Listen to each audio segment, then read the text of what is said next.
Tudo começa com uma escolha.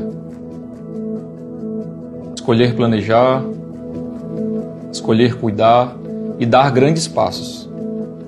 Durante anos, meu trabalho esteve no centro das decisões.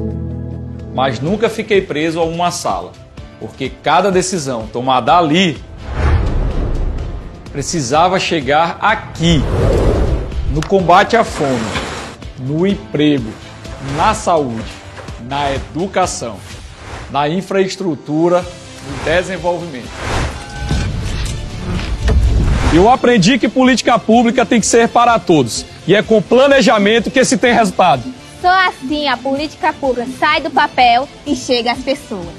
Agora é hora de dar um passo ainda maior. Sou candidato a deputado federal para continuar multiplicando os resultados, porque só quem planeja transforma. Tamo junto, Maranhão!